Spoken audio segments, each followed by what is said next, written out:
Welcome to 155, a podcast about songs with punk in the title.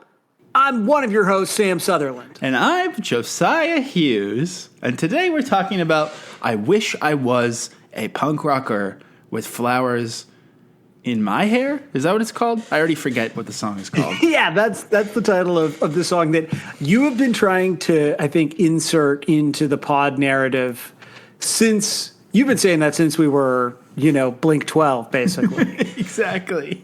This is like a piece of sort of Blink 155 ephemera that I am aware of because of you. But we're coming out of Green May, if you somehow missed it, chock full of Green Day songs. And we're into, is it just Punk June? Is that what we're calling it? I guess so. Yeah, I realized they both have UN in the middle of the word. Yeah, that's good enough. Your art is beautiful for this month.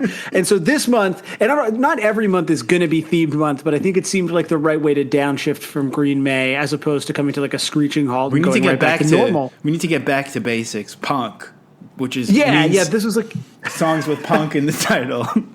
I mean, yeah. So in an attempt to claw things back from like a band doing Broadway shows and like 17-minute songs, it's Punk June. But because we are literal thinkers, the only requirement is every song this month will have punk in the title. And that means also we're going to be talking about punk behind the paywall, and also there's going to be one punk pick for the listeners. So if you want to pick a song that has punk in the title, say you want us to do a song called Spunk. If there was a song called Spunk, that would count because it has punk in the title. You know what I mean? There's as long as it has P-U-N-K in the title. We were talking about this sequentially. This is not some boondoggle situation, Yeah, exactly. But if there were we were talking about this in the Discord, if there was a song called Spun Klepto or something, what would that mean? How could you fit that into a sentence? Well, you were interrogating someone for stealing, you put them in a chair, you were being the bad cop, and you spun klepto, and you wrote a song about it. That has punk in the middle. Spun klepto. I mean, something like that, There's all kinds of... do that off the top of that's some real, I think the boy is touched kind of creative outside the box thinking, I certainly am. If you're just thinking that for the first time now. My point is... You're like Will Smith in Men in Black. The point is, I am also soon to be mostly employed as a podcaster only. Yeah. And so the point is, patreon.com/155pod. Let's make this happen. That's right. All right? If you missed the end of Green May stream, I guess we can talk about you're the one that brought it up, so we can talk about this, right? Yeah. I put in my notice at work. It's coming to an end. I'm going to stop writing about, music and stuff. I'm going to just keep talking about it now for a while. It's more efficient because it's the same amount of work. We basically sort of every speak time we are thinking. Every time I speak, I'm composing a first draft, rewriting it, editing it, composing a second draft. By the time it comes out of my mouth, it's the third or even fourth draft. It's perfect. It's already perfect. And so if you want more of Josiah's perfectly formed fourth draft thoughts, you could sign up on the 155 Patreon and become a gatekeeper. $5 a month for exclusives every Tuesday, full episodes one day earlier than the normies, plus a newsletter and pod Discord access. That's right. And it's the explainer blurb. Said that off the top of your head. Off the dome, because it's the fourth draft, man. That's it. We got fourth draft brain. We got fourth draft energy. Okay, well, you were talking about the old pod Blink 155 earlier. I gotta give props to James Zinger, aka Teen Jazz, who has told me it's not really worth playing on here. Also, it kind of sounds like shit. It sounds like we were both podding outside in the middle of traffic, but I know around this time I was in a room that I don't think had a window, so I think it's just you, maybe on your roof or outside or something. It's very the room noise, and yet it's outside noise is just unbearable. But if you do want to hear, when we first discovered this song, "I Wish I Was a Punk Rocker," it's on the episode Wrecked Him, which also features Justin Pearson of The Locust. We talk about it around the 1:15 mark. But anyways, I wish I was a punk rocker with flowers in my hair, her hair, mean, My hair. So did you not? I'm trying to remember how we came to this song. I thought this was something that you had discovered at some point. It's one of your like little YouTube things that you like to show people. But are you saying we discovered it in real time during the Rectum episode? it's kind of in between. So when we did our Montreal live show, the last live show we ever did, that really kind of set the stage and sort of started me on the path towards moving here. When we did that, I made a video called Displan, and it was about Simple Plan's origin as a D-beat band. And that is up on our, I believe it's been flagged like for 100 copyright violations, but can you still watch that on the Patreon? Because it is like I think it's a remarkable piece of content. I might have put it on Vimeo so that I could put it on Patreon. If not, just ask me. I probably have it somewhere. But while I was researching for that video, I found this song, and then I played it on the pod, and we were both like, what the fuck was that? And then half of our listeners, or maybe a quarter, or however many of them are Australian, were like, yeah, obviously I know this fucking song. Everyone else was like, what? But Sandi Thom is a Scottish singer-songwriter with a very storied history, and she's kind of the wave of MySpace. She's the MySpace to pop star pipeline in the UK. Oh. And then this song, which I think is hilarious, was like an enormous chart-topping single in Australia. So and I had never heard of it, obviously, and ever since I've heard of it, I've been endlessly obsessed with it for so many reasons. I guess, like, we don't play the full song in here. We're going to play some of it, but if you've not heard it, definitely check it out. And I would say watch the music video. Pod and listen to it. Like, it's important. Like, sometimes it doesn't matter what we're talking about, but it's like 2 minutes of just like the weirdest thing. It's so weird. Like, it's such a weird song. It's not like, and I'm going to level with you. I've been back and forth with Sandi Thom for quite a few months. I've known that I've wanted to do this song forever. I kept thinking, I'm going to get Sandi Thom on this episode. She's moved to, I think, Dubai, or she lives in either Bahrain or Dubai. I can't tell really where she is. But, I was speaking to her on Instagram. I was speaking to her on email. Eventually, she was like, I don't check these things often enough. Can you add me on WhatsApp? So I downloaded WhatsApp. I've been talking to Sandi Thom on WhatsApp. And like every couple of weeks, she'll be like, oh, I'm so sorry I haven't got back to you. Can you tell me about the podcast? And then I'll like do the whole spiel. And then she'll ghost me for a few more weeks and then write back again and be like, oh, I'm so sorry I didn't get back to you. What's the deal with this? How long will it take? What are you going to ask me about? So I don't know. The fact that she still keeps coming back confuses me. I can't tell if...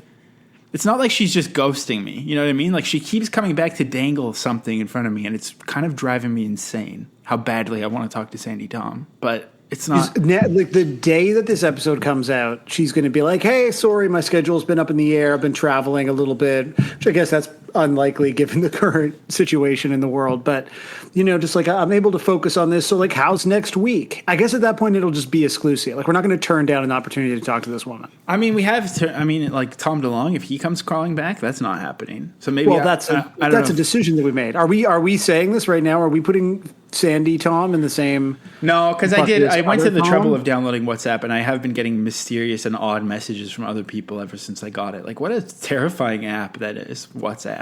It's very strange. What's up with that app is what I say.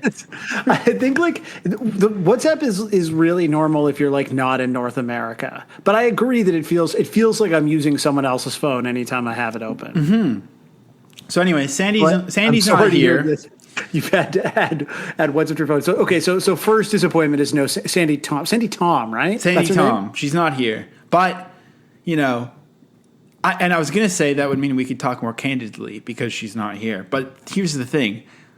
I forget what my initial reaction was. I think I love this song because it's just, like, it's so baffling that it's a work of art. Like, there's so many musically, lyrically, delivery-wise, the music video, everything about it is so baffling that I'm just kind of in awe of it. Yeah, I felt like...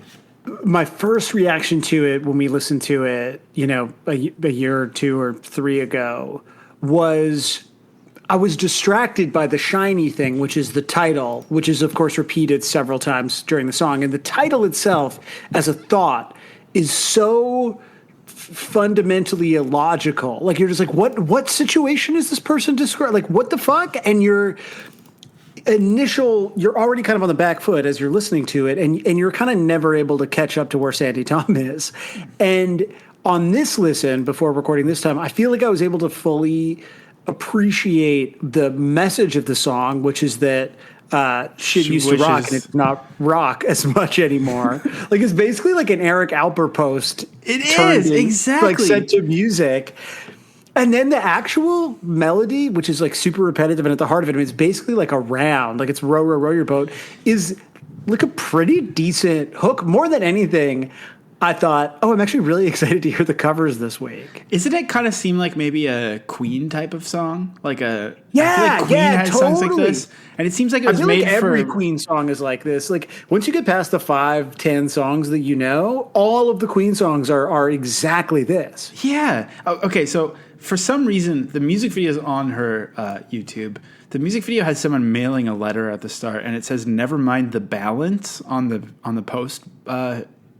I guess is that a box? What are those weird tube-shaped post boxes in the UK called? I don't really know. But it says "Never mind the balance" in a kind of Sex Pistols font, which is already so weird. She kind of walks down the street singing into the camera. There's people playing instruments that don't match up because there's almost no instrumentation in this song, which also just makes it this baffling, strange thing. But so, and then it like speeds up, but she still continues to be lip syncing properly. Like it's just. It seems so needlessly complicated for what is so simple. But in addition to that, the music video is also on her official YouTube, but it looks like it was like filmed on a TV screen. Like, can you see this? This is also on her channel. What? It like speeds up and slows down in like really weird ways that are sort of reminiscent of like the effect that you get in the like Spike Jonze Weezer music videos. Yeah, or the Far Side But one. it doesn't feel as deliberate. Why is this like CCTV footage of her music video? On the same channel. I don't know. Like it's sort of like what like this is like a first draft of a Spike Jonze video. But then it's also uploaded, like filmed on through a fly swatter or something. But anyways, here's her The song playing. is good. Here's her playing it on some Top of the Pops, but I don't know what language this is. This guy definitely looks like a member of Webcamera. Melon Webcamera. What's is this like a full band version? I was a punk rocker for Sandi Thom. Yeah, I think so. But there's just an egg shaker guy in all these videos. In 77 and 69. Is there like a tradition of these kinds of songs being popular in a contemporary way in Australia? Because it feels very like an old timey war tune or something. Look at this guy just shaking that egg shaker.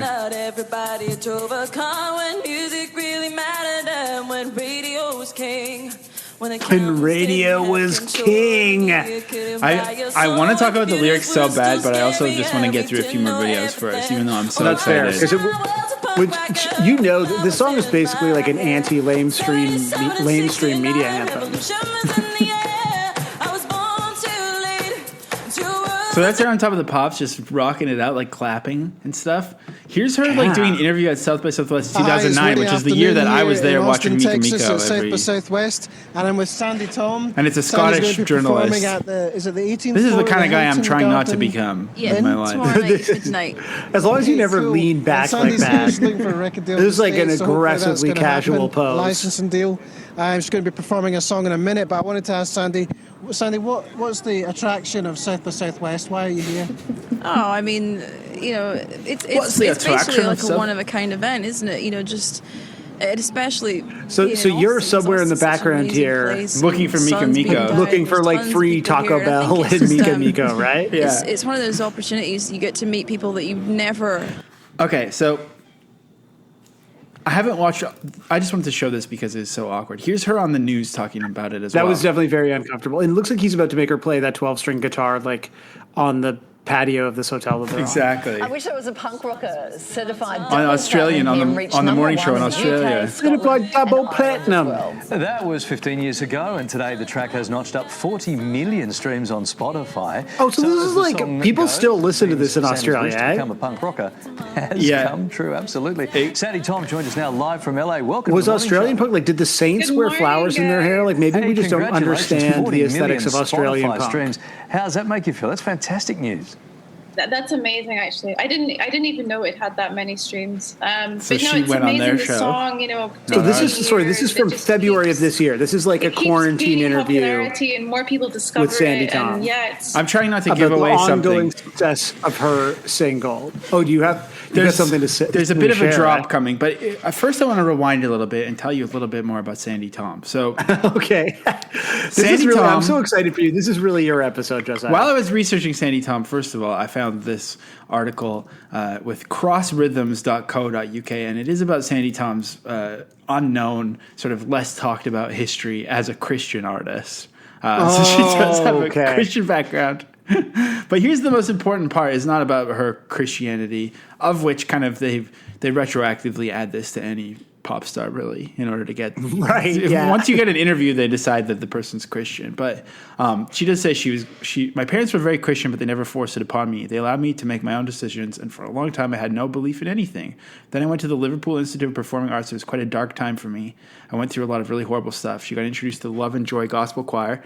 So, maybe she is. Hell yeah. Me and Sandi Thom are going to be, even if we don't connect on WhatsApp, we'll connect one day in the great beyond.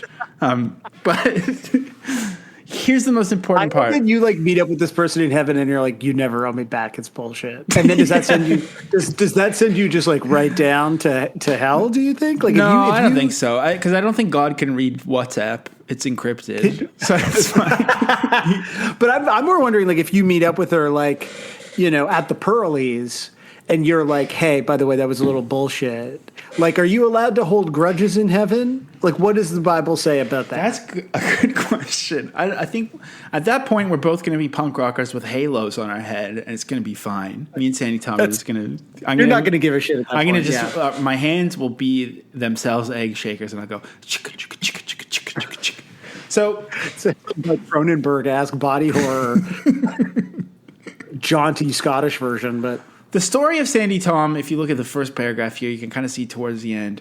She was unable to afford a proper tour, so in Scotland, she set up a series of webcasts of concerts from her bedsit, billed 21 nights from Tooting, which I assume is a place and not that, the sort of cutesy, Not that she was just gassy, yeah. the cutesy way of saying farting. Apparently, word of mouth had her performances grow from a few hundred to 92,000.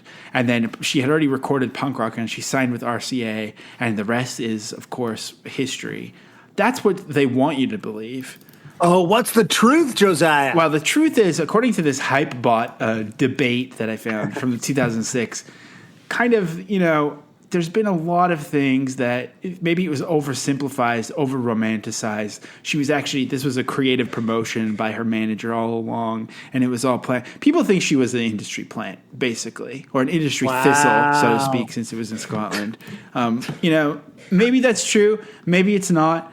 I don't know. I'm not really judging, but regardless, Sandi Thom arrived on the scene, and I mean, when you watch the video for "I Wish I Was a Punk Rocker," it's almost impossible to even discern what year that it is. You know what I mean? Like, it doesn't even seem like it's based in human reality, let alone the year 2006. Like, to me, that's really weird, I think. It's very out of time. Like, there's nothing fashion-wise that roots it in that era. Like, even just, like, I think, like, looking at it on Genius, maybe it said that, like, this song, like, knocked Crazy by Gnarls Barkley off the UK singles chart, where like, it had been number one for 9 weeks. And you're like, okay, Crazy feels like an artifact of an era. Now, maybe part of that is, like, we remember it.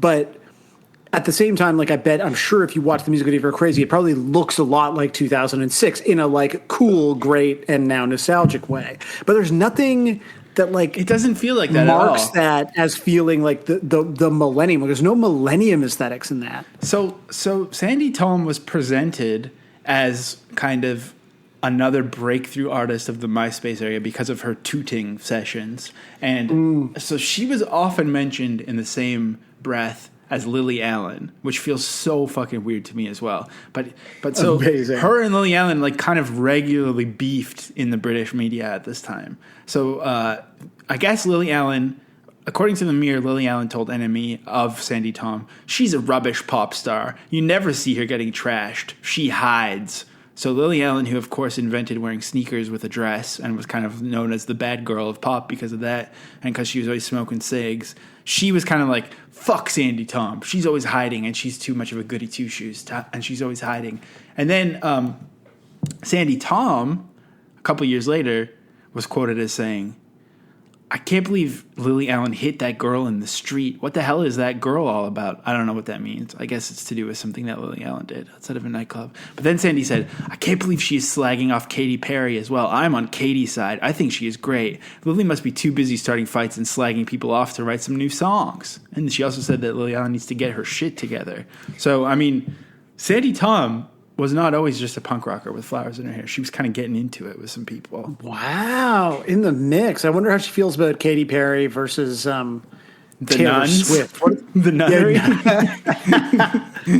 What are the other great pop, conflicts of the last 15 years that she could weigh in on? So, I mean, it kind of feels like she was just like in plain sight in the 2000s. Like, presumably, I bet you she must have appeared on Much Music or something to sing this fucking weird ass song. But maybe North American audience were like, yeah, I don't want to hear someone hit an egg shaker while you sing this confusing ass song about punk rockers. But anyways, yeah, I can't imagine this. We were talking in Discord today about Great Big Sea, apparently the sixth best-selling band in Canada for like a decade.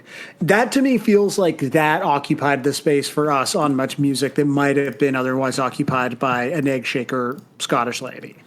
Thinking of it as being the MySpace era too, I guess I could see this song being a popular one to like embed in your profile. Like have it playing because it's totally. like super vibey, and there's probably already like 6 other malware tabs open playing sound as well, so you don't want to add too many layers to your audio experience on your computer. Yeah, this is like if you've like moved past like Dispatch or whatever. It's like a little deeper in terms of things you could access on the internet. So the lyrics of the song "I Wish I Was a Punk Rocker" are pretty confusing. I think I'm starting to understand them a little bit more, but I'm still pretty confused because I mean, they seem like outside of the title, it feels fairly obvious. I guess, doesn't it? Well, to me, like, I guess what I've always been confused by was when she says, I wish I was a punk rocker with flowers in my hair. In 77 and 69, revolution was in the air. To me, like, 77 punk is a direct reaction to 69 flower children hippiness. So, like, to me, she's talking about two totally disparate opposite eras as if they could be combined or interchangeable. So unless she's talking about, say, peace punk, like maybe she's talking about Omega Tribe or something, just like pure peace punk kind of shit. I don't really think this is it? You think that was what she was referencing? Maybe. I kind of don't know. Like, is she just saying that she wishes she was part of a subculture, regardless of what they believe? Because I still kind of think that, like, 77, fuck everything, is the complete opposite of the birth of the boomer era. Yeah, I think it feels like it's coming from the perspective of someone who just, like, thinks that they were born in the wrong era, but mostly just because the music and the, like, fight of previous eras has been, like, packaged into a narrative that they could very easily, like, feel attracted to. But she's basically just saying she misses the warm analog crackles of vinyl. Yeah, or just, like, wants to be a part of something that could one day be, like, written about in a book. Like, I think there's this general feeling of, like, well, everything's already happened, born in the wrong generation. And so it's like this generic, like, I don't know, I could be punk, or I guess it could be a hippie. Those are the same to me. And you're like, those are not the same. So, as people with a punk podcast. Yeah, this ain't a hippie podcast, okay? This is not a hippie podcast. We could play peace punk shit. Maybe we'll do like a hippie month where we become a hippie podcast. That'd be kind of cool. I don't want that. So yeah, let's look. I think you're right. Like she's just saying, like, I wish that I experienced more vibes, regardless of what they were. Yeah. She's crying out for vibes. I wish I was a punk rocker with flowers in my hair. In 77 and 69, revolution was in the air. I was born too late to a world that doesn't care. Oh, I wish I was a punk rocker with flowers in my hair. Does 77 punk really get you thinking about people who care? Isn't that kind of thing more like no future, we don't care? No. I think people have misremembered the core message of that first wave of punk, which care. is that, like, yeah, we care. No one else cares, but we care. Sid Vicious, he died from caring too much. All of them. I mean, Johnny Thunders, he also died from caring too much. A lot of these people died of a heroin overdose, actually. Oh wow.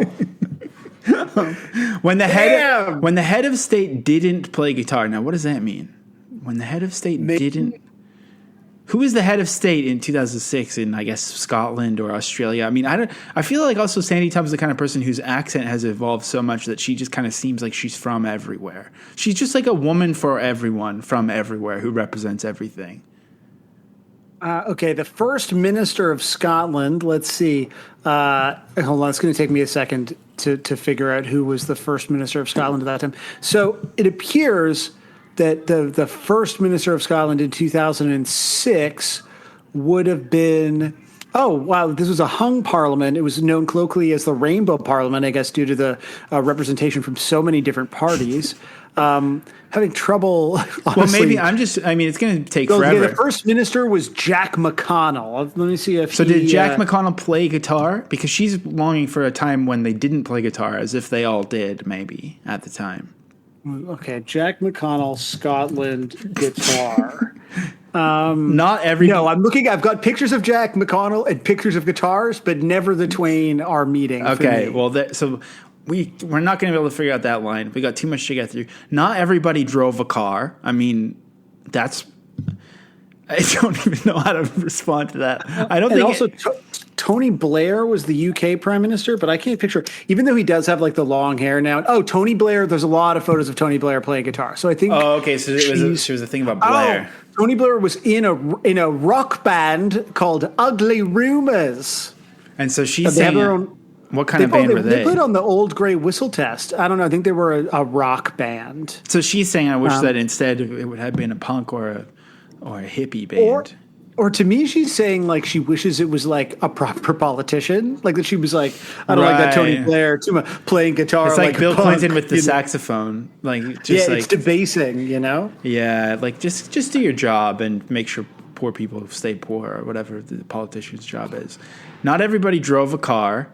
I mean, in 2006, did everybody drive a car? Is that? You think it's different in 2006 versus I guess 77? I don't know. I feel like people have been driving cars for a long time, like since the 50s, pretty much. It's been pretty common. And if anything, between 77 and 2006, you have to imagine, punk was born of the sort of a very dark economic time in England and I mean much of the world. By 2006, there's been more of an investment in infrastructure. I actually have to imagine that in terms of getting around, 2006 maybe more is probably public transit, more bike lanes. The advent of bike lanes for sure. Well, I mean, yeah, we're the beginning of a revolution of following people on Twitter who just talk about bike lanes. She's not here to defend herself, so we can't go too hard. It's not like she's talking about the 30s or something. When music really mattered and when radio was king, I think radio still probably was doing pretty well in 2006. No, I mean, well, Napster, I guess the advent of Napster. Napster is already disrupting the industry at this time. So you've got people have iPods. This is you're deep into the sort of disintermediation of the sort of traditional music market.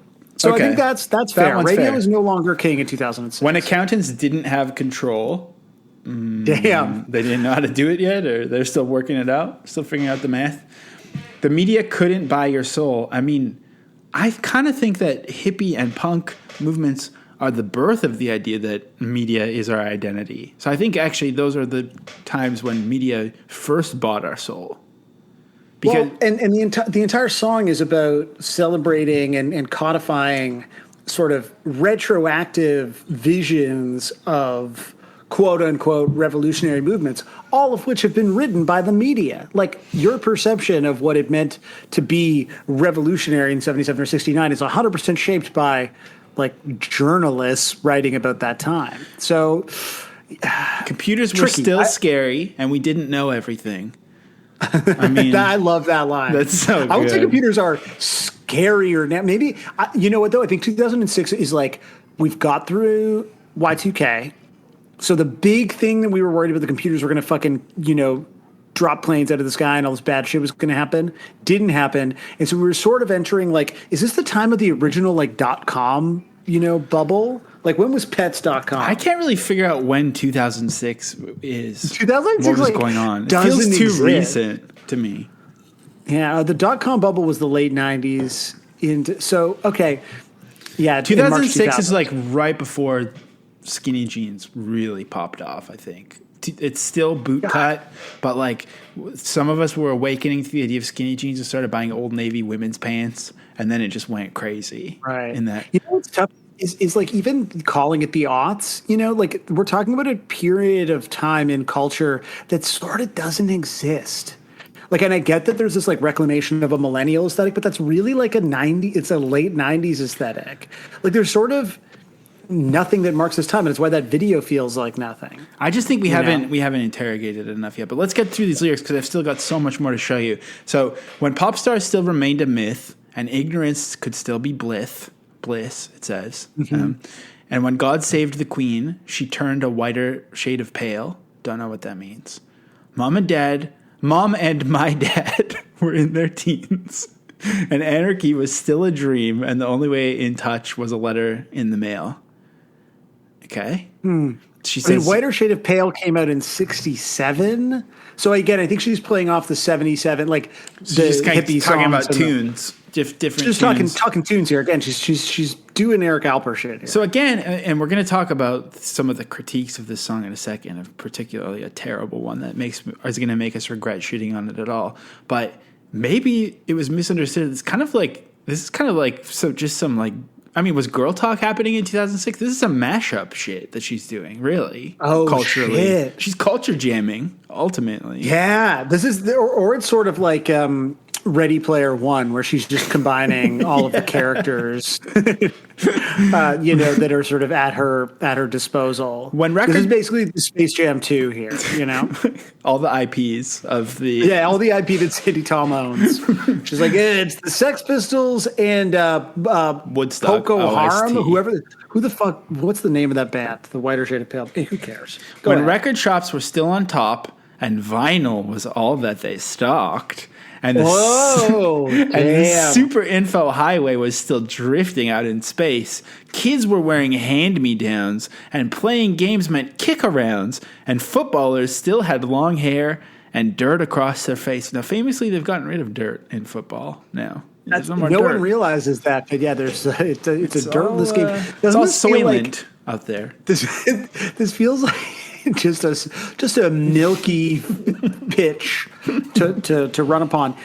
Doesn't this feel like the sort of conversation that, like, if you were like, oh that's so crazy, that's so interesting, hey, it was really good to see you, I gotta hit the head, or I'm gonna go outside for a smoke even though you don't smoke or something, just to get into this conversation because this person is like, it's charming and they're about to say something racist, yeah. Like when people start really getting reminiscy, it can be reminiscy, or maybe where it's like, remember when this and remember when this and There's remember going to when be like you're like, some oh, kind of hold up. is. It's like too traditionalist, really. Although that's kind of the beauty of these kinds of conversations, is that you these kind of people. I mean, not Sandi Thom. Please don't get. I'm sorry, but I think you're cool. Just let's talk. We're not talking about Sandi Thom right now. We're talking about the sort of universe of this song and the types of people who might express these opinions. But except for Sandi Thom. The thing is, like theoretically, 69 and 77 would be the time where they think that it's like the perfect time where there wasn't any of that. They're like, yeah, we finally had figured it out back then. We got rid of all the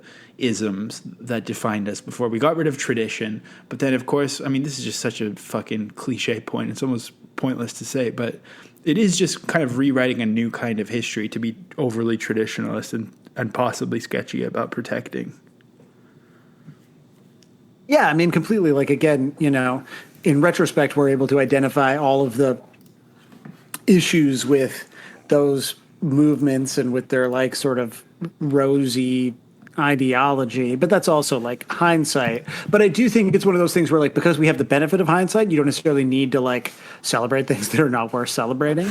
Like I do think combine like especially and then again this is like legitimately not like this is Sandi Thom's fault, but the idea of this combination of when God Save the Queen she turned a whiter shade of pale in an era when the conversation around the monarchy is like consumed with conversations of race, like that just like reads again, not her fault and not in 2006 and certainly not the implication that she's going for, but it reads fucking tone deaf, right? Well, don't worry, but the sort of the way that it feels antiquated, I'm about to fix that in a second. But first, I want to point you to one of the most outspoken critics of this song, and someone who really knows a thing or two about sort of the past and what the past can teach us about the future.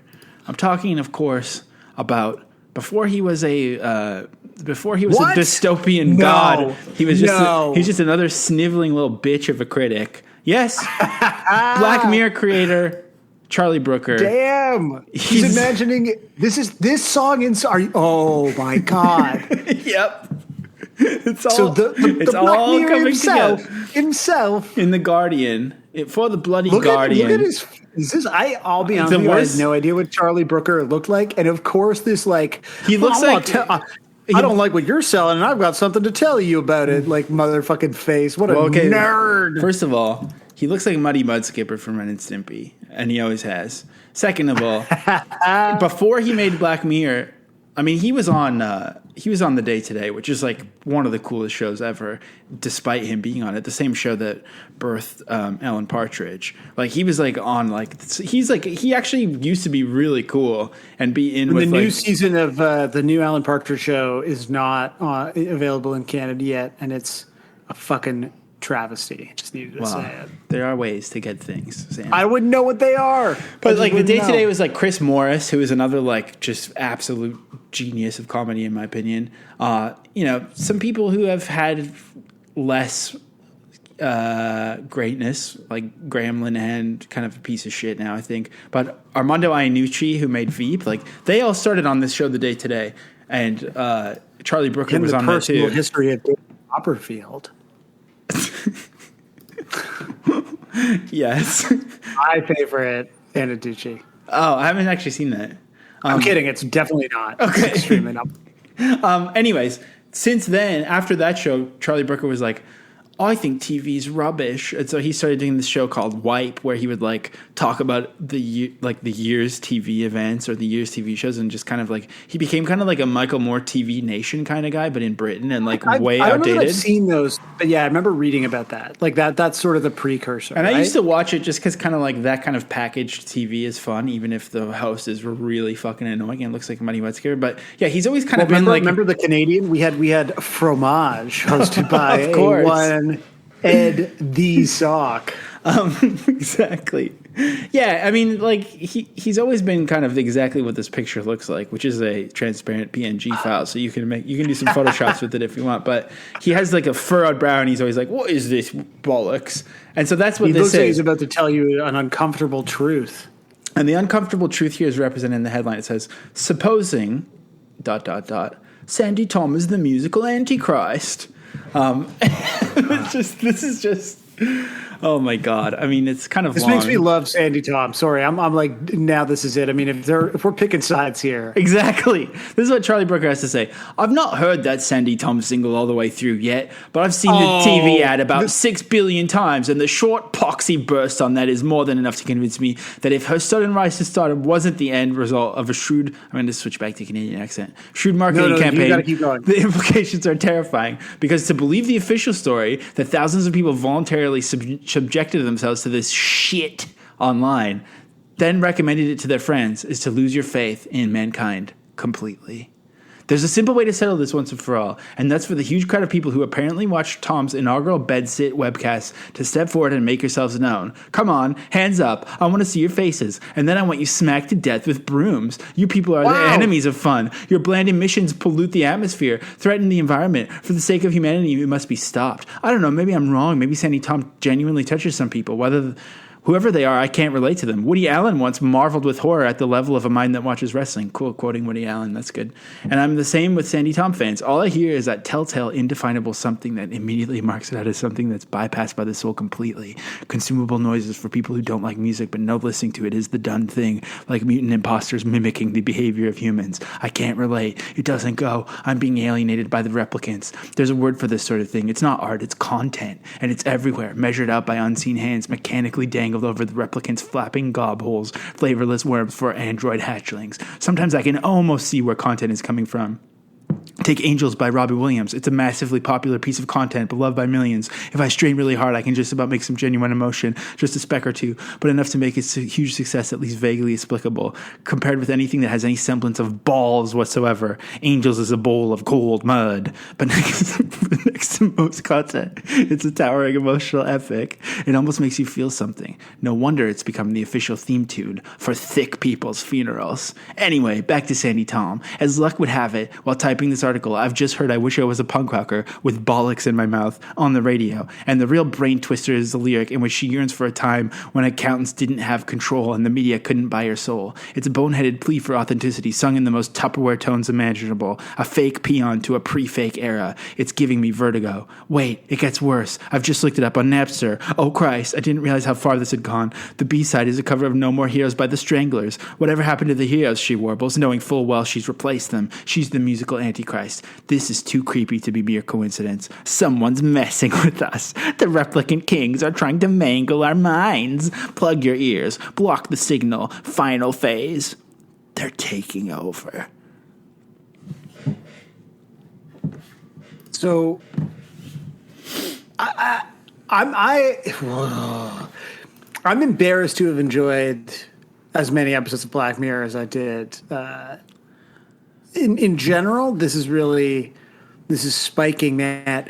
The fact that this even opens, what is it with opinion writers and like immediately showing their ass in the opening paragraph? Because this is like an affliction that these people have until today, and like left. I used to love doing that too. To be like, just like, I have not watched this movie, but I'm fucking telling you how it is, and I'm getting paid $200,000 a year to do it. I mean, the thing is, when you do that and you're right, it's so satisfying. I'll just tell you that right now. I mean, there's no greater drug than saying, I think the Arcade Fires of the Suburbs is a piece of shit album, and then watching one of your peers in Canadian media freak out, and then telling them 20 minutes later that you've never heard any of it, and then they get even more like, that's great. Honestly, I respect that part of it, but what I don't respect is, I think this gets added as a lot. I think the editors of opinion pages, just like if someone writes an opinion about anything that is cultural, they insert a line that's like, now I have not read this book, but I've got 1,000 words of opinions about it. Like, I think it is like a legal requirement. You know? It's true. I mean, also, like, he is straight up just doing Black Mirror in here. Like, he's just a fucking sci-fi geek. He's just like, he literally is one step above the pros of like a 4chan incel. But that's all it really is just like a guy who like hates that people are having fun. And instead of like acting on it in maybe a real life way that could be very sketchy, he instead just talks about replicants and sci-fi shit. Well, what I love about this kind of shit, and I honestly think it's the same with like people who spend their entire day arguing about like politics on Twitter, it's one of those things where like people I respect who seemingly just spend 16 hours a day, like making sure that they find people who disagree with them and like never changing their mind about anything. And like, do these people not realize that like they are the opposite number? Like they're a requirement for the existence of these polarities, that like Sandi Thom being like, oh, remember when radio rocked? and like like media didn't tell you what to do and vinyl ruled is like as fucking stupid as people being like you're the devil because everyone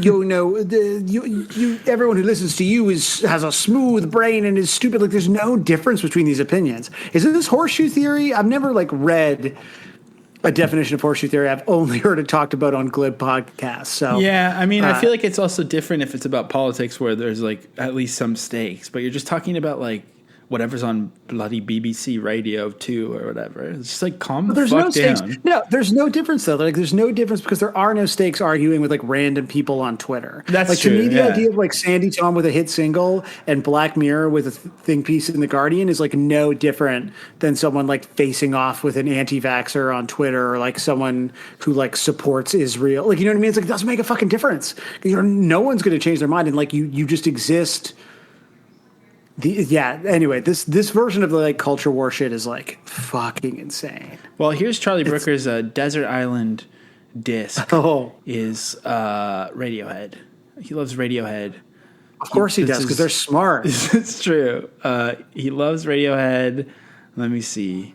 No matter what anyone says about Black Mirror, it cannot be worse than the voice that's criticizing you in your own head while you're writing anything. I mean, bro, listen to that voice a little bit more, you know? Like maybe sometimes the voice is right. Also, coming from Robbie Williams, like I get that like Robbie Williams is probably like more of a thing in the UK, or definitively more of a thing in the UK, but like Robbie Williams is a delight and I feel like a treasure that if I were from England, I would be quite proud of and protective of. Well, I think that this song is interesting because it's a huge hit that is basically an a cappella, and like I don't understand how you could be mad about it, no matter what. Even if you're just like, oh, you're not protecting punk, the Stranglers, whatever fucking wanky thing you're going to say. I think it's pretty interesting that a song could get this huge with no instruments. And it did actually point to the future of pop music and of culture writ large, really. So fuck you, Charlie Brooker. This is an official fuck you from 155 Pod. Shut the fuck up. Stop making your shitty TV show, you nerd.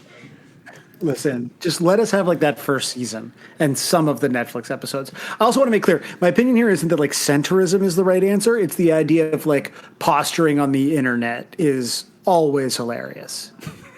But in particular, when it comes to culture stuff, all of these people are wrong.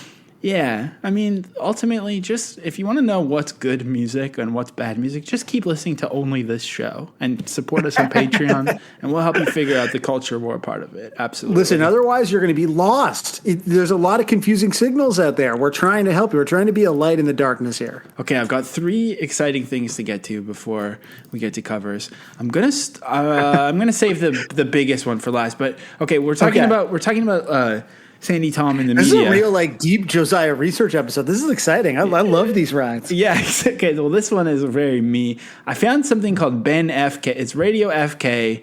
Ben FK. This is just a guy who I think is Australian, seemingly having some kind of Sandi Thom related episode in his room. Here we go. Okay. Live FK with your host Ben FK. Radio FK. Hey guys, how you doing? It's Ben FK here, and I'm live in the studio with the one, the only Sandi Thom, ladies and gentlemen. Can I get a holding his phone under his beard? Sandi Thom, I love that girl. I was like, man, she's one of my favorite musical artists. So it's like a vertical video. I really like her work. Of a man who looks like he's Sandi, tell me, how you doing had today? a tough year. Well, I wish I was a punk rocker with flowers in my hair. Excellent. I'm glad you're well, Sandi. And so, Sandi, tell me a little bit about yourself. How old are you at the moment? Well, I was born too late. Okay, excellent. But I think this is just an early front-facing camera sketch. Okay, excellent. So you were born too late into a world that doesn't care. And Sandi, you just brought out the new album. What's next for you, Sandi Thom? Oh, I wish I was a punk rocker with flowers in my hair. Excellent. Sandi Thom, ladies and gentlemen. Oh, yeah, I really hope she brings out a new album soon. I love that girl. I mean, I would listen to that podcast. That is basically the delivery of that was basically just Flight of the Conchords. essentially, which I know is New Zealand, but still. So shout out to Radio FK with Ben, with your host Ben FK. What does he do a lot of these? Oh, he's got a bunch of videos where he's wearing like the Guy Fawkes anonymous mask. Oh, let's go. Hell yeah. Well, Sandi Thom, that's the thing about Sandi Thom's messages. It does work for anyone of any kind. Okay. Wait, that video is from a year ago. Did you say that? No, I didn't. That's so good. Should we watch? He made a video about James Blunt. Do we have time to watch that? Sure. Yeah, let's do it. Is it the same? He only has 2 videos in this. Is it also Radio FK? Okay, yeah. So it's probably going to be. Welcome back to Radio FK 105 FK with your host Ben FK. Radio FK. Hey guys, I'm back in the studio.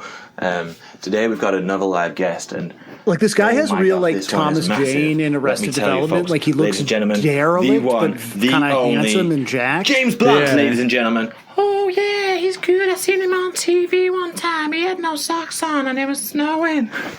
Okay, cool, man. James Blunt, it's great to meet you, man. How you doing? How does it feel to be here today? Hey, you're beautiful. I think it's a way of processing the songs that are too repetitive. So, yeah. So, James, you recently got engaged to be married. Really? Tell me, how did that But the point is, like, this is a year, like, TikTok existed a year ago. You know what I mean? Like, this isn't a 10-year-old video. Right. Romantic, James. I'm welling up here. That's so romantic. But he's talking about songs that are okay, and you used to be in the army, is that correct? Yeah. It's true. Excellent, cool. And so what changed you from the army career into the music business? It doesn't feel pre-planned, which I kind of appreciate. That's quite flattering. I feel like this could be a challenge we could see people do on the musicians. Discord or somewhere. Do your own radio show, interviewing someone. So when did you first hear Oh, that's right. Radio, whatever your... wow, okay, so... And then just hearing my show wanted you to radio turn into a challenge. musician. And I knew just what to do. You got to put this on socials, James, man. Thank This you. Because I'm so very in love with you. It's a little bit too far, James. Sorry. Okay. Thanks for letting us watch that other one. I love Radio FK. She said when radio still ruled, and it does again because of Radio FK. It's all full circle. That's more Radio FK bringing radio back. Yeah. Now that Sam's pro horseshoe theory, we can talk about the horseshoe of these lyrics. Really coming back around. Yes. Okay. Yes. So I figured this song must have been sampled because it's so easily sampleable, and maybe it's been sampled in the covers too. You never know, but. What I did find, I don't think this is really a sample. It's credited as one, but it sounds like someone re-recorded the vocals to sound like her because the lyrics are different. This is by a group called Scooter. It's called I Wish I Was. This version is from their compilation 20 Years of Hardcore. Let's go. Oh, I wish I was a river with neon-colored hair, with techno house and acid sound different kind of hardcore. Yeah. I was born too late. This is so sick. Doesn't care. Oh, I wish I was a river with neon-colored hair. Oh, yeah. Yeah, let's fucking go. Yes. No, this is good. Look how cool these guys are. This is from their album Music for a Big Night Out. Okay.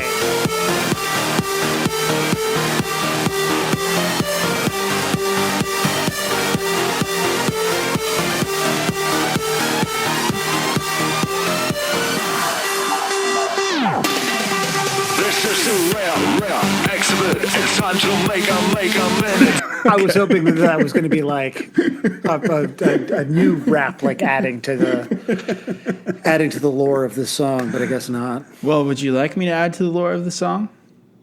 Because I would fucking love if you added to the lore of this song. Well, let me lure you, baby, because Sandi Thom, and this is actually something we can think about. I couldn't prepare this because I couldn't actually think of one, but I'm sure it exists. But this song has a sequel called I Wish I Was a Punk Rocker 2. It came out very recently, I think maybe 2 or 3 years ago. I Wish I Was a Punk Rocker 2 by Sandi Thom. Updated lyrics representing kind of, it's from 2020, January 8th, 2020. So after we talked about it on the pod, I Wish I Was a Punk Rocker 2 got a music video shot in, I think, Bahrain. And so here's the caption of it. If you want to, I'm going to let you read this caption actually, because I've been reading too much stuff. Okay. A follow-up to the number one 2006 single talking about relevant issues of the modern... Okay, sorry. A follow-up to the number one 2006 single talking about relevant issues of modern day, including hashtag Trump and hashtag Brexit. And again, I'm reading that as written. The video was shot in the small Middle Eastern island of Bahrain, where Sandi currently lives. Let's go. Okay. I wish I was a punk rocker too. Oh, same kind of like just walking around. Walk and talk. I don't know if they're going to do the weird speeding up Same thing. fit. No, this looks like it was shot on an iPhone. I wish she had added like a new year to it as well. Like 2001, 9/11. So I still wish I was just doing this like down a street that is definitely like not closed. I'm just imagining like seeing someone with an iPhone and a gimbal and. I sent you the new lyrics so we can read along. Oh, great. When the head of the states tweets every hour, he tweets all the time. doesn't matter. Prejudice is king. Oh. Prejudice was famously king a couple years ago. I don't think he was going to make the border walls out of gold, but. Okay, yeah, so when the head of state tweets every hour, corrupt and high and drunk on power, I mean, can't be about drunk, famous teetotaler. Justice doesn't matter and prejudice is king when border. It's heartbreaking. When she shuts out some dead celebs. Yes, here we go. What does this mean? When music played under a kiss? Music's played under a kiss. Prince and Bowie will be missed. George Michael's got us on our feet. Sorry, gay or straight or bi, just not going anywhere, just gay or straight or bi. It's very The Lonely Island. Yeah, totally. None of the, not gay.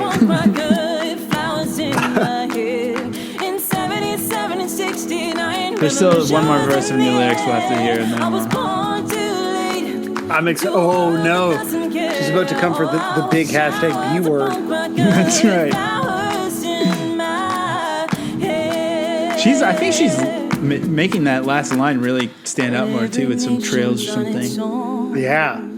When Brexit's born to stand alone. I feel like you could have worked Brexit into the lyrics a little bit better. I think Brexit's sort of hard to work into a song. When Brexit's born to stand alone? What does that mean?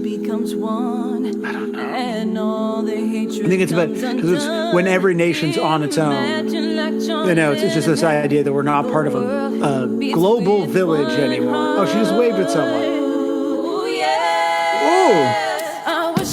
Okay, so we missed her shouting out because I guess this is not from the pandemic, but she does say, "Imagine like John Lennon that the world beats with one heart." Like, I feel like the celebs killed Imagine. That's like, true. Not that it was like in good shape, but that's true. Well, I think the song came out a little while like before this, and then the music video dropped Jan 2020. So I wish I was a punk rocker too. Something maybe we can talk about in the Discord. But I was trying to think if there's other songs that have been given sequels where it's kind of the same song but with new lyrics that isn't really a parody with either. Updates? Yeah. I know. Oh, I can think of one. MXPX did a cover of Franco Un-American and changed the lyrics to be like, "I can't believe what the Dems did to Bernie" and stuff. That's kind of cool. But that's not really their own song either. I don't know. Like a sequel of your own song with modern lyrics. Kind of another way that Sandi Thom, I think, is a groundbreaker. And I think she rocks. And I'll see you on WhatsApp. Sam, let's listen to some covers of the song. But where did these covers come from? And how did people know what song to cover? And sort of where did they figure all this stuff out from? It's so interesting that you would ask me that. Off the top of my head, I'm pretty sure that all covers come from our Patreon gatekeepers, and that they were all of them were made in less than 96 hours. And so for $5 a month, if you're interested, you could get an early tip on next week's song. It comes in the newsletter that comes out when this episode arrives on Thursday morning. You also get bonus episodes, early episodes, newsletter, and the Discord. And all of these songs, Josiah, every single one of them will be available in full on the 155 Bandcamp on Monday. Isn't that great? Sorry, I was totally zoning out while you were talking. But whatever you said, sure. It was pretty fucked up, actually. I should level with you. All right, let's start with Todd Killings, who has teamed up with Bonnie This is called Chrissy Was a Woodstocker. Here's what John, a.k.a. Todd Killing, says. My sister Bonnie surprise visited me last week, and I recorded 3 hours of her telling stories about our father, and this one about Woodstock.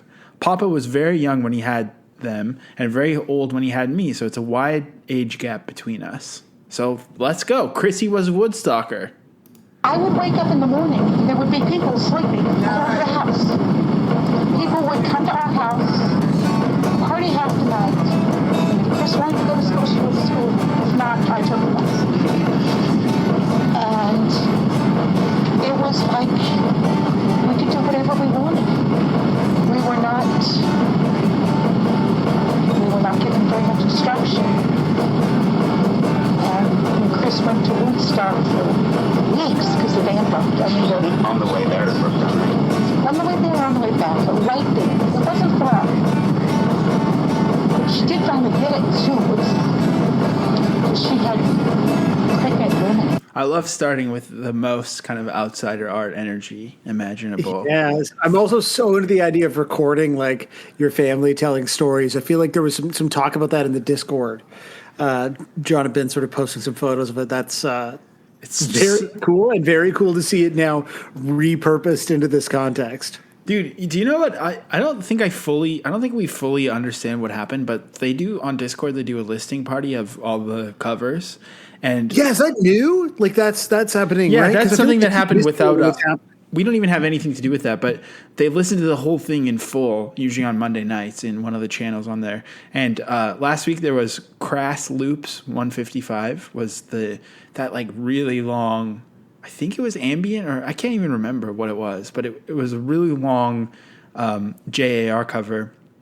And not only did they listen to it, but they all started jamming over top of it. And now there's like this new jammed out instrumental thing involving one of the other covers that I think John taped on his cassette recorder. So that might get released now too or something. So incredible. It's just really an endless amount of creativity with our listeners, and it is genuinely very sick. We're not just saying that so that you give us money, but you should give us money also. I mean, yeah, both things can be true. Yeah, that's horseshoe theory, baby. Globe Hell Bordello is the name of this next artist, which I love.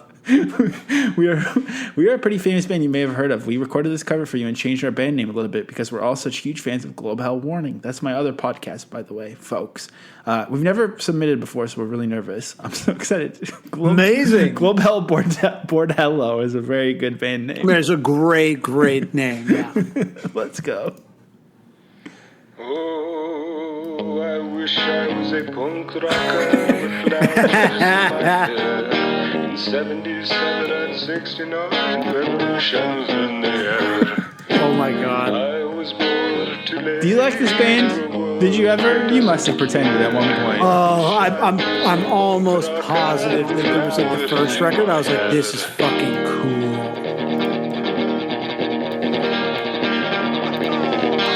Did you never? Were you always too good for this? I think so. Like, I was pretty easily marketed to, for sure. But I still hadn't enough. Different. This is fucking awesome. This is really cool. The head of state didn't play guitar, not everybody drove a car. That was really, that was so much better. Everybody drove a car. Globe Hell Bordello is so much better than Gogol Bordello, for sure.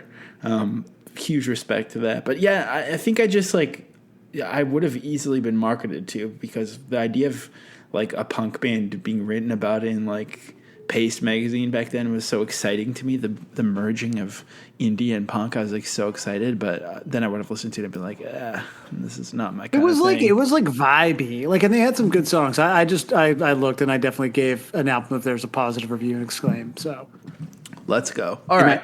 Yeah. Well, this is Pissed Off Papa is the next artist name, and this is called Goddamn Punk Rockers with Flowers in Their Fucking Hair. And then the caption says, Linus, turn that shit down. Here we go. So glad when that goddamn day is over. Just gonna sit down, crack a beer, and watch my stories.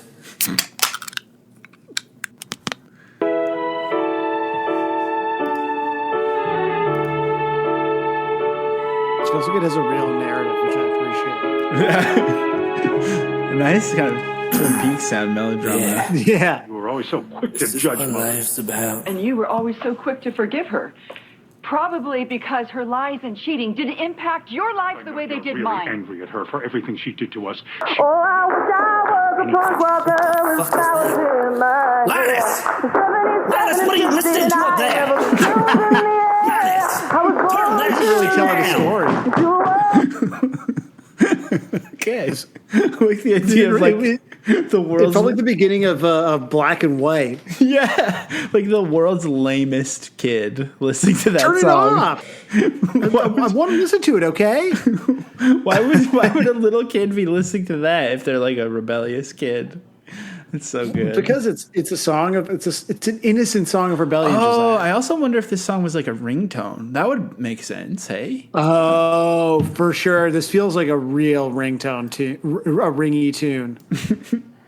Okay, the next one is a tribute to DRMC, Dude Ranch Means Come, who has consistently delivered just ridiculously perfect, obscene, kind of epithet, like really style. grotesque. It's just it's way too good.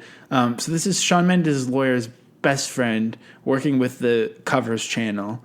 A little Spider-Man meme attempt at a DRMC cover who's no longer with us this month. I'll explain the cover art on Discord with help from the Covers channel, which is I'll See You Later, Bill Verstein, which is actually Bill from the band Silverstein, Dottie Be Good, Dr. Bugman 31, Ern Estham, Golden Umbrella Stands, Long Beans Mouth Sore, Teen Jazz, and Teenage Stan Club. So, yeah, I mean, this is pretty insider baseball, I think. But yeah, all right. Let's check it out. This is called I Wish I Was a Pop Punker.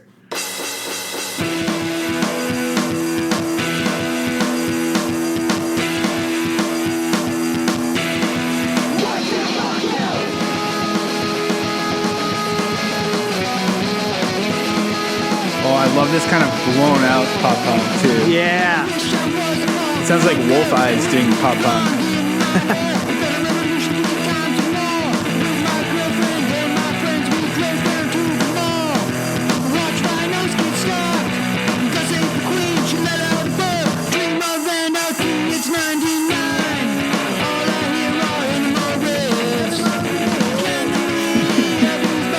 Very good. Fuck yes. I want to know who did what on that also. So Yeah, explain we're gonna need a breakdown, and then also the art, which I mean the art all gets posted on the socials. So the art is like you on a billboard. It's like a whole thing. That's the way it should be, I think. Is me on a billboard with you as the background too. Very there I am. A little rude. Imagine this was a photo of my apartment. I'd be like, okay, we need to I know. I was stop trying doing to the remember pod. yeah, I think that's definitely Toronto. Initially, I thought it was like the alley behind Lee's Palace, but I don't. It's not. Okay, up next is the Sallies featuring Tender Hell. The Sallies write, it's been established that the Sallies rock. That is true.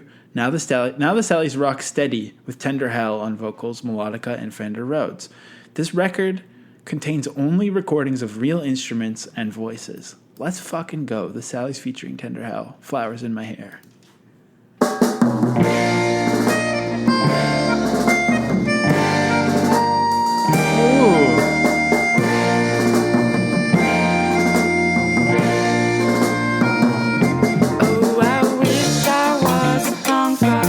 Okay. Let's go. 77 and 68, revolution was in the air. I was born Yeah, this hits. to a world that doesn't care. Oh, I wish I was a punk rocker with flowers in my hair.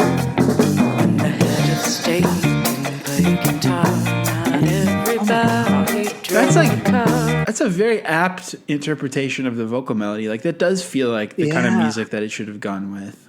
Totally, yeah. Like that was state didn't play guitar. Na, na, na, na, na, na. You should also submit a Rocksteady version. Na, na, na. What does that make me think of? I don't know. It's almost like a Disney song or something. Like a it Under has the like Sea. Under the Sea, kind of. You could hear go. Ooh. That was so sick. Way to go, everyone. Smelly chops. I wish I was disintegrating with flowers in my hair. My tape player decided to develop a terrible hiss for the occasion to add to this already unlistenable piece. Start wherever, jump around, you'll get the gist. Smelly chops is also from Australia, so I would imagine they have some mixed feelings about this song. Right, it's complicated. Oh, am I seeing this correctly? That this is 70 minutes long? Oh, yes. Is this like a disintegration loops kind of? I think so. I wish I was disintegrating with flowers in my hair.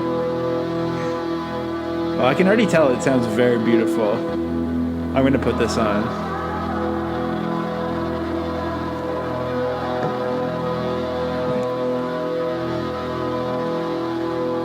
I mean, should we break our own rule and skip ahead a little, or what do you think? Yeah, let's skip around a little bit. We've been told to do so. Okay, this is 35-minute mark. Let's see what happens towards the end. Oh, it just keeps growing, getting more beautiful. I know. I'm definitely, like, there's no question I'm going to listen to this entire thing. Yeah, this is, again, like when I've been like, ooh, am I into ambient music now? It's trying to find things that sound like this. Oh, that's beautiful. Way to go. See, it is a great Australian song, Smelly Chops. Everyone was very proud of that. All right. Sometimes when you wish you could be something, it's because you haven't quite grown up yet, and maybe it's because you're still a little baby boy. No, I wish Whoa. Okay. When the head of state didn't play guitar, not everybody drove a car. When music really mattered and when radio was king. This is some new Baby Tyler vibes. Didn't have control and the media couldn't buy your soul. Computers were still scary and we didn't know everything. Oh, I wish I was a punk rocker with flowers in my hair. In 77 and 69. Where's this one gonna go? Like, this is fucking awesome. Too late in a world that doesn't care. Oh, I wish I was a punk rocker with flowers in my hair. I mean, I thought that maybe we'd hear what happens next, but that's a minute. We can't play anymore until Monday. There's still almost 2 minutes left. That's fucking sick, though. Yeah, that was fucking awesome. See, I love picking some new Baby Tyler aesthetics. I love picking kind of potentially really annoying songs because it pushes people in weird ways. Well, this one is kind of just a melody, right? And like that's what's so interesting about it. So it's sort of already been transposed into a handful of like really interesting settings. Oh my God, Clown College Dropout also with the 8.5 minute jam. We're skipping ahead to 2:30 for the vocals. Clown College Dropout says they had 4 different ideas for this, ended up scrapping them, threw it together last minute. Here we go. I Wish it's just called. Okay, take it too much, shove it up your arse, because I really don't fucking care.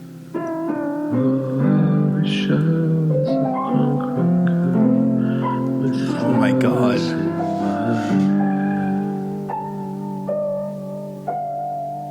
In 77, 69, revolutions in the air.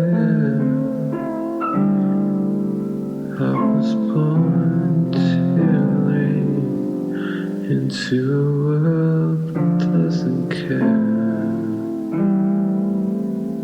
Oh, I wish I was a punk rocker with flowers in my hair.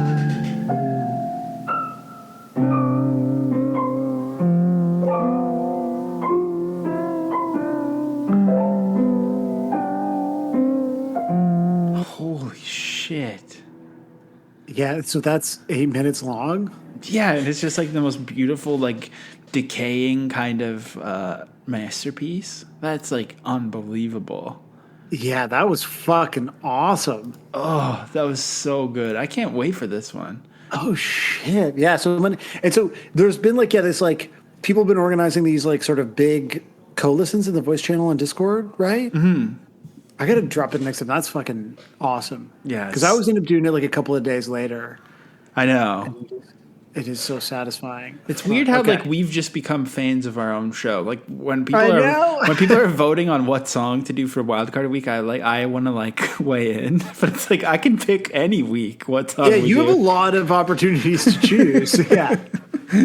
All right, up next is Young Stan Pyre and the Star Cucking Crackster Club. I wish I was a punk rocker with flowers in my hair. I wish I was a vampire with 40s in my hand mix. And also, it's a dub. And so this is, of course, this seems to be Vampire Crack or Star, is it Cucking Crackster? You know, the name keeps changing. It's the tried and true trio of John, Mark, and Shannon, now joined by Kevers. The band has asked us to play it in its entirety. I don't think we have time, but we're going to play starting where they requested. The second request was to start at 110. So we're going to start around there. I wish I was a punk rocker with flowers in my hair, vampire with 40s in my hand mix, dub. Let's go. I wish I was a vampire, bodies in my hands, 77 and 68, killing cops across the lawn. I was born too late, you wanna give a damn. Oh, I wish I was a vampire, bodies in my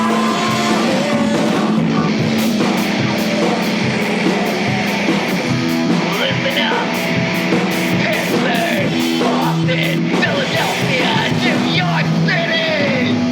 Bringing you that fat rock steady beat. 1, 2, 3.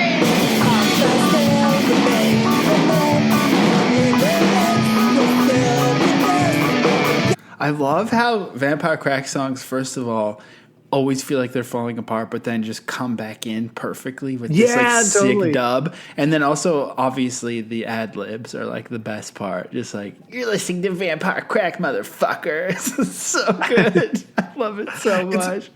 Also, just like the fact that there's been like dub and rocksteady, and we're like 5 or 6 covers in. I'm like, what new genres will be explored this week? Again, I think it's like the openness of that vocal. Yeah, people just want to dub on it. Okay, up next is... We want to dub on it. Soothing and the Magic Pebble. Some dear friends came up to help us with yard work and a cover of this punk song. We started this by making erasure poetry out of the original lyrics and singing it over the chords according to Ultimate Guitar. Then we let the Magic Pebble record whatever he wanted to over it because he's the best. Percussion heavily inspired by the Rocks How. So, yeah, this is probably not anyone's first episode of the show. I'm going to stop trying to explain things. Yeah. But this is called I Wish I Was a Rock with Flowers. Oh, I wish I was a rock with flowers in revolution air. Yeah, if you look at the art, they've like certain phrases have been erased. Doesn't care. I wish I was a rock with flowers. Whoa.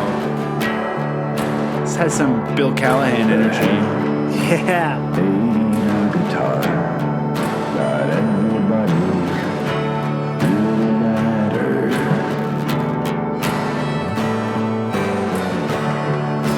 Count, control, and buy your soul, and computers and everything. I mean, why is it so like expansive? All of these are just like so vast sounding.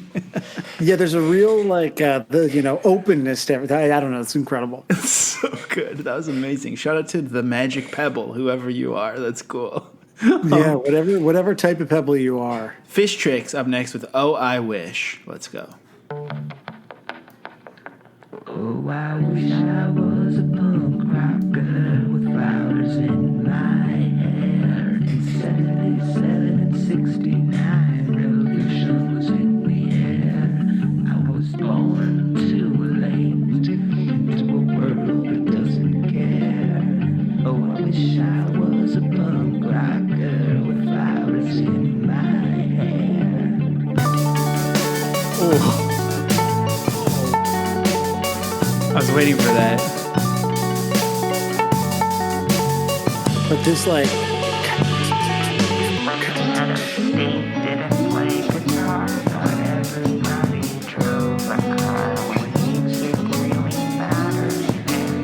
See, I gotta say, like, even the people who submit every week and have stayed within the same style have pushed themselves. Because Fish Tricks, kind of, I know what I'm getting with Fish Tricks. Usually it's going to be noodling and, like, perfect emo vocals.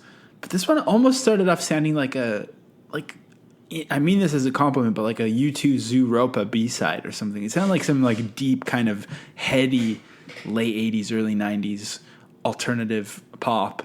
And then when it did come in with the noodling, it was even weirder, like sounded more like Battles or something. And then the vocal, like that was just like so layered and incredible. Well, you never hear that beat like that, like what, like a halftime Yeah. kind of like beat, like in that kind of music. So it just kind of totally, you're right in that like that Battles is maybe the more apt comparison than like American football. Yeah, that was so sick. Fuck, I'm stoked. I'm so happy we're not talking about Green Day anymore. Okay. Isn't it a relief? Yeah. The clusterfuck theory, the hole left by DRMC is really being felt. So clusterfuck theory says, heard DRMC was taking some time off, so I figured I'd try my hand at filling in. So here's clusterfuck theory with what's sure to be some epithet magic. Let's go.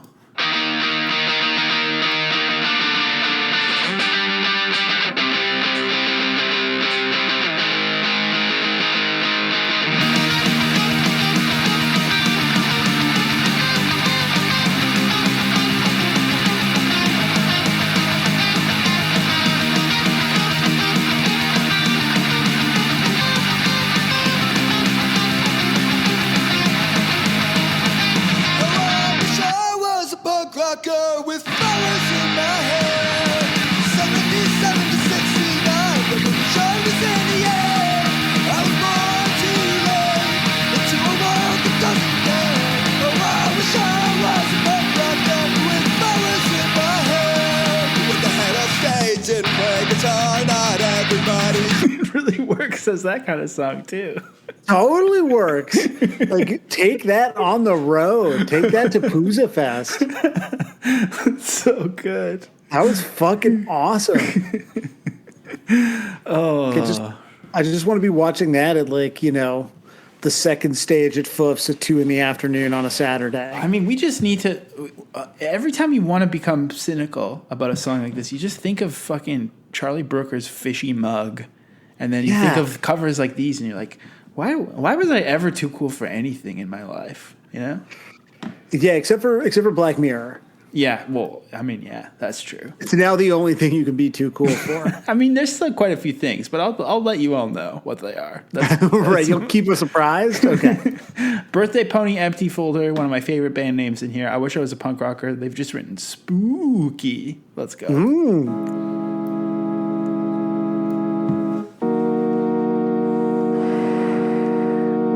I wish I were a punk rocker with flowers in my hair. In 77 and 69, the revolution was in the air. I was born too late into a world that doesn't care. Oh, I wish I was a punk rocker with flowers in my hair. Where pop stars still remained a myth, and ignorance could still. To me, it's less spooky and sounds more like a Julian Casablancas solo track.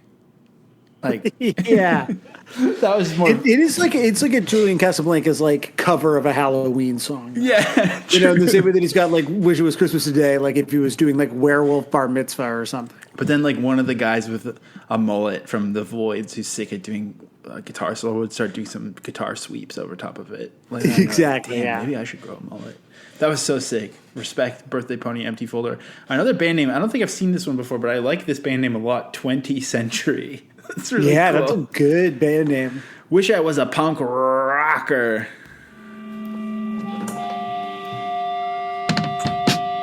Wish I was a punk rocker with flowers in my hair. 77 and 69, revolution ocean was in the air. I was both too late into a world that doesn't seem to care. Oh, I wish I was Oh my a punk God. rocker with flowers in my hair. And it's just like it's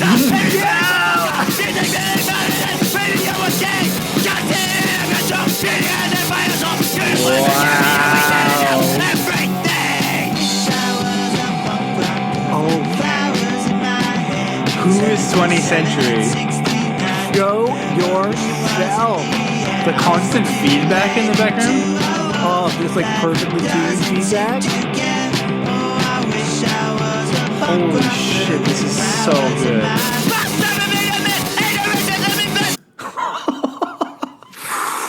That Okay, I want to know. So, incredible band name, like took me on a journey. Totally worked. because also that kind of journey normally you'd be like the set like the hardcore part sounds fake or the pop part sounds like you don't really know what you're doing. Beautiful harms, beautiful tones, perfectly aggressive, like nailed it on every front. 20th Century. Oh my god. That was outrageous. I want to know who you are because I need to hear more. Okay, this is even crazier. This is wild. Sparkling Quintet. I wish I was a punk rocker. The official Sparkling Quintet from before is Aaron from before on guitars, Ned from Sparkling Water on bass, and this has got to be a first in here. This is a celeb. This is a celeb appearance on the pod. I agree. So it's Patrick Talsford Jr., aka official Blink-182 drum covers on drums. So that's Patrick from like we had him on Exclusive. He does those like absolutely out there drum covers of Blink-182 songs. Like great YouTube content of which, like really great YouTube content. And Patrick's also in the band Circe as well. So, I mean, a real celeb in our midst. And then also we've got DM Plainview from the Sallies on vibraphone. And, of course, Caleb, the Bandcamp jockey himself on vocals. So this is the Sparkling Quintet. I wish I was a punk rocker. It is version 3 in the WAV file. Only Caleb is really going to be seeing that other than us, so I may as well just call it out right now. This is version 3.wave. Let's go. I wish that I was a punk rocker with flowers in my hair. I wish I was a punk rocker with flowers in my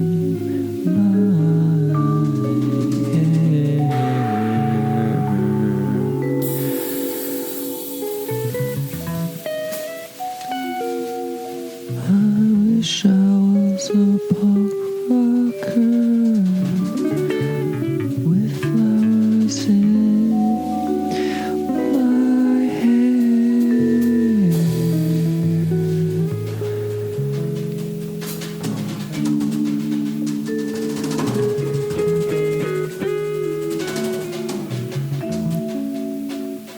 Oh, that hiss, too? Just Does jazz rock? Yes, it does. Especially like I'm confused. Some outside of free jazz shit like that is so tight. You can just like feel so smart. All those people like go to these events and there's only 5 other people there, but so many grants have paid for it all, and they all just buy one IPA and like share it among themselves for like 6 hours or however long it goes. And Chris Dadge, my friend, always introduces it and puts on this like special quiet talker voice to be. It's so sick. You feel smarter. I feel smarter from that right now. I already like in a concentrated burst, I've already like gone up 5-6 IQ points. It's true. That was very sick. Thank you to Sparkling Quintet. I hope that's not the last we hear from you. In Punk June. Poli-Sci Alex is next with Context Clues 155, featuring Blink 155. I wish I was a punk Robin. David Park, a.k.a. Context Clues, helped me locate all the clips, and I put them together. Don't really have anything much to say about this, but for some reason, David wanted me to remind everyone that his favorite Blink-182 song is Boxing Day, which I think is just a fun little thing to say. Here we go. I wish I was a punk Robin. Ooh,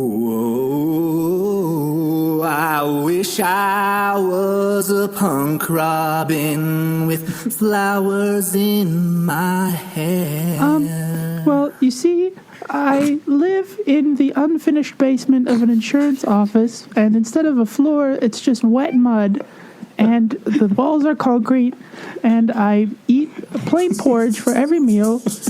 And I just want to add that I think that human expression is beautiful in all of its forms, and it's all the same to me. Robin. I wish I was a punk Robin with flowers in my hair.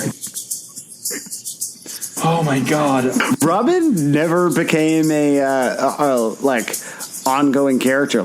Robin sort of seems to exist, I think, in people's, imaginations. I wish I was a punk Robin with flowers in my hair. Oh my God. There's a lot of Robin talk for a character that only appeared on one episode. Well, it's not a character, it's a real person. Incredible.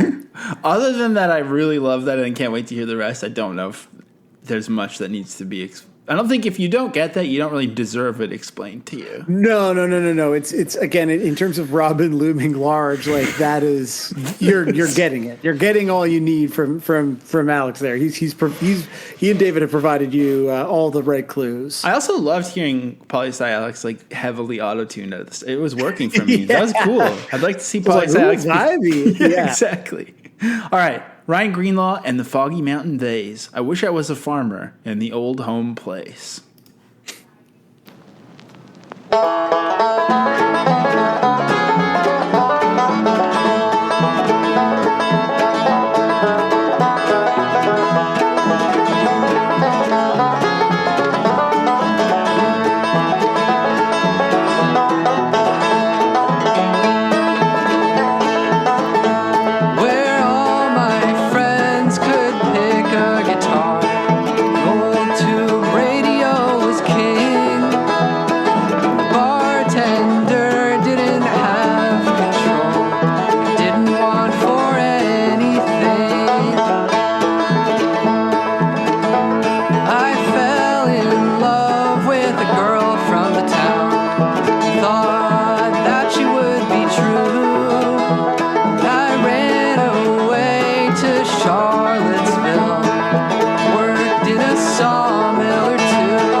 That's beautiful. Is that a real song, or the lyrics been edited? Is it technically a parody? Yeah, we're gonna need some explanations in the Discord because I don't really know how to come at that, except that I agree with you. It is quite beautiful. It made me wish that I was a farmer in the old home place. Also, I know. And up until now, I had been wishing I was a punk rocker. Turns out there's a lot to wish for. Fuck, we should have written a song called I Wish I Was a Podcaster. No, that'd be funny. There's still a couple of covers to go. I mean, you never know. Someone might have had that idea. I wish I was a podcaster. With Yeti in my face. I don't know about that. When, what's a big... When Earwolf didn't rule the world. Aquaman... Hey, I don't know. Whatever. Teen Jazz. I wish I was a punk star. This is described as pure propaganda, just for me. But apparently some sweet spots for Sam in here too. And there's also a very nice message from Teen Jazz that I appreciate, but I'm not going to read out loud. But it's very kind. Thank you. I wish I was a punk star. Let's go. Based on the art, I think I know what this is going to be. And I'm very excited. When the head of state didn't play guitar, not everybody Yeah. Oh, yes. Music really mattered, and when radio was king. Tell them how Yo, it works here. When accountants didn't have control, and the media couldn't buy your soul, and computers were so scary, and we didn't know everything. All of this, one song. When pop stars still remained a myth, and ignorance could still be bliss, and when God saved the queen, she turned a whiter shade of pale. 155 Patreon. I like just the random Sam drops. I'm just a guy. The only way to stay in touch was letter in the mail. I encourage you and your friends to sign up. No, I wish I was a punk rocker with flowers in my hair. Oh, I wish I was a punk rock star. I want to keep playing that the was whole fucking thing. awesome. That's so good. Oh, so good. Thank you, Teen Jazz and Chad also. Just want to shout out Chad Kroger. I don't think we say that enough on here. I think that's like, it's implied, but sometimes it's important to, make the implicit explicit and shout out Chad. Exactly. All right. Tightrope Tiger featuring Lil Hams. I wish I was a punk rocker.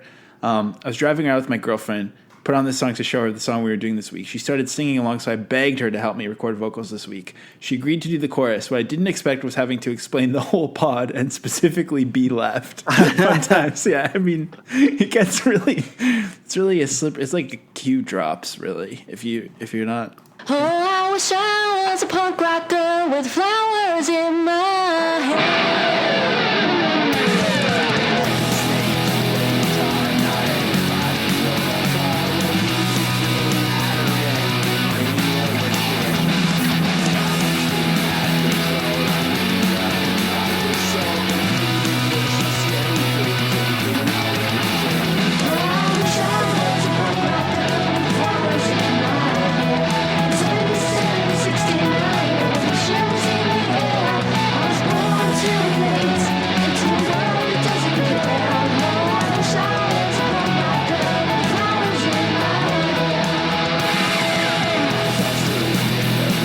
That's so cool, but it's one where I can't really figure out what it's referencing, but that makes me like it even more.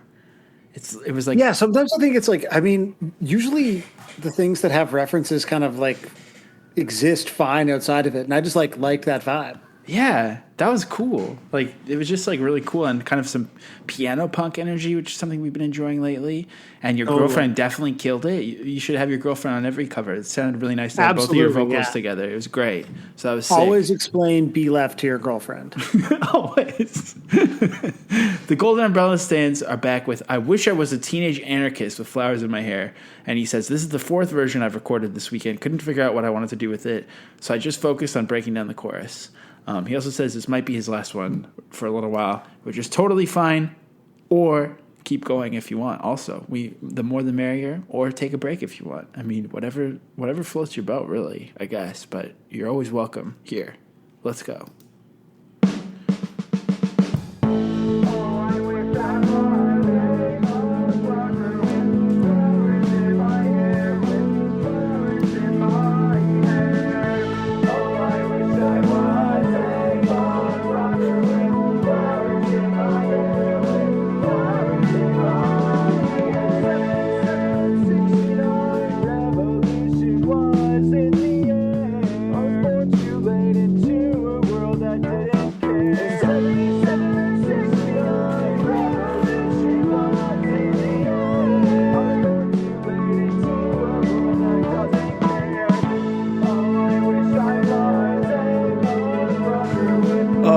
The new melody.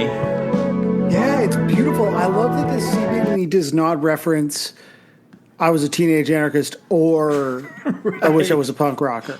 Like, it's just very beautiful and completely new. Yeah, exactly. I'm trying to think if I was a teenage anarchist does kind of thematically play with this song. Like, separate from this cover, I guess they are kind of like both odes to naivete, which is not something I like to say out loud because it's a difficult word. There's a lot of accents on it, but you know what I'm trying to say. You nailed it. Did I? Did I? That was amazing. Fuck yes. All right. That was sick, Golden Umbrella Saints. Thank you. Up next is Nick Ibis. I wish I was a pint hoister. Like Smelly Chops said last week, it's cold season here in Australia, so I'm sick and my throat is fucked. Singing this hurt quite a lot, actually, but I'm happy with how my voice sounds. My starting point was the live version of Strung Out's Exhumation of Virginia Madison. You know the live version of that song. Oh yeah, well it's different from the studio version in some very crucial ways that I expect to hear in this cover. We are the Pine Hoisters. Whoa, that is a good voice. Song. Get those bevies in the air. Oh, I wish I was a punk rocker. Oh yeah, I hope you recorded a lot of covers when your voice was fucked up. 77 and 69 revolution was in everything's on crazy stuff. But I'm born too late to a world that doesn't care. Oh, I wish I was a punk rocker with flowers in my hair. This sounds sick. I honestly don't think I've ever heard Strung Out. They got a couple of tunes. With the head of the section, play guitar, and everyone drove a car when music really mattered. And I think we should do like older brother skate punk month or something. And I'll learn about all these things. We didn't know everything. Oh, I wish I was a punk rocker with flowers in my hair. That's so We'll do sick. Big Wig. We'll do Struck Out. It's going to be amazing. That was fucking awesome. That was really good. I like You gotta, that a lot. when your voice sounds like that, you got to record as much as possible. Yeah, it's true. And I guess for us that would just mean more blabbing on a podcast. But some people, I guess, just record music Hey, this sometimes. song's good. All right. I love it. That was sick. The Silver Bullets, I Wish I Was a Guillotine. I was just working with the first part of title because punk wrencher isn't in my vocab, dude. But this some pub dub for you to rub, hub, grub, tub, nub, chub, pud, pud. And you can't look down to read the speech. You have to take the speech up. Because if you did, your neck would break, or it'd fall off. Guillotine, heads will roll. So there are some disadvantages to crowns, but otherwise, they're quite important things.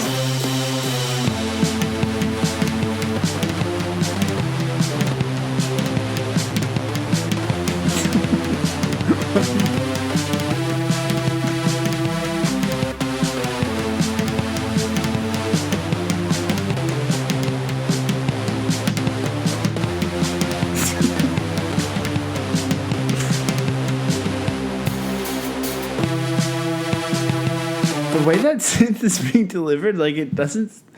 I don't even know how to articulate what that sounds like. It sounds like the synth, instead of being performed or being a MIDI file, has been copied and pasted almost correctly, but not quite for each Right, line. it's like a little It's like, off. I loved it. Just kind of catch it up. Yeah, that was.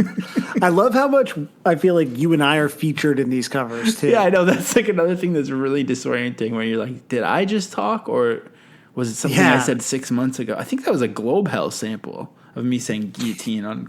I mean, We haven't talked that much about guillotines. That seems like a Globe Hell phrase for sure. yeah, exactly. So sick. I loved it. Okay, The Dead Bilkman. I wish I was a punk rock girl with flowers in my hair.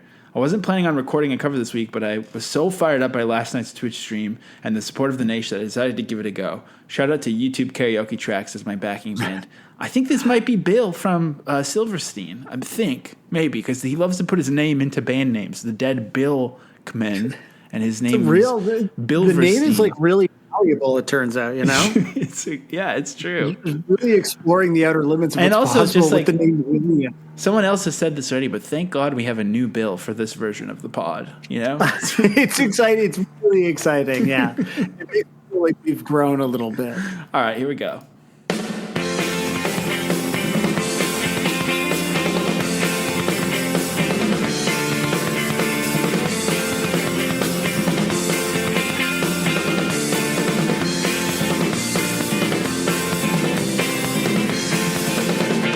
Wish I was a punk rocker with flowers in my hair. 77 and 69, revolution was in the air. I was born too late to a world that doesn't care. Wish I was a punk rocker with flowers in my hair. When the head stage didn't play guitar, not everyone drove a car. Music really mattered and radio was king. Countless didn't have control. Media couldn't buy your soul. Computers were still scary and we didn't know everything. It really like works in the context of sort of like a jaunty folk punk jam, eh? It does. I think that's better than the Dead Milkman song. Absolutely. I think so. I feel like that's a marked improvement. The Dead Bilkman, greater than sign The Dead Milkman, in my opinion. That's it. Is that like a This vegan is- band, this is- The Dead Milkman? Like, they want to kill the milkman? That's it. Yeah, that's their ultimate goal. Is the destruction of the milk industrial complex. The milkmen specifically. The milk patriarchy has to go. Okay, second last cover. Hire more milk women. Exclusive rare demo. I wish I was a punk rocker. Okay, we're gonna start around 10 seconds in. Let's go. Exclusive rare demo.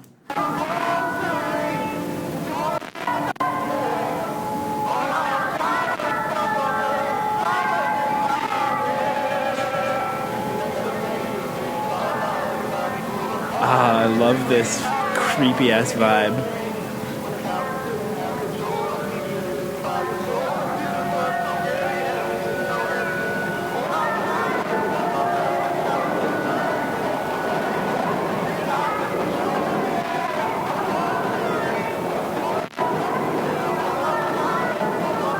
Like, this is something you always say, but how do you make this? Yeah. Just like, you just like sit down and be like, I want to make something that sounds evil yet beautiful. And then do that. I guess that's what we do when we do this pod. But That's it. Yeah, you were like, oh, ready to go, ready to make something evil get beautiful. Okay, I'm recording.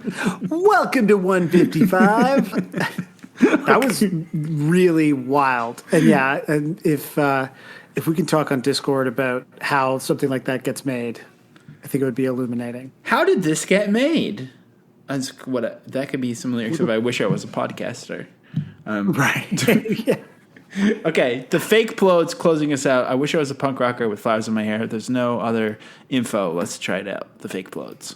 When the head of state didn't play guitar, not everybody drove a car. When music really mattered and when radio was king. When accountants didn't have control, the media couldn't buy us. So computers were so scary and we didn't know everything. Oh, I wish I was a punk rocker with flowers in my hair. 77 and 69 revolutions in the air. Yeah. I was born too late to a world that doesn't care. Oh, I wish I was a punk rocker with flowers in my hair.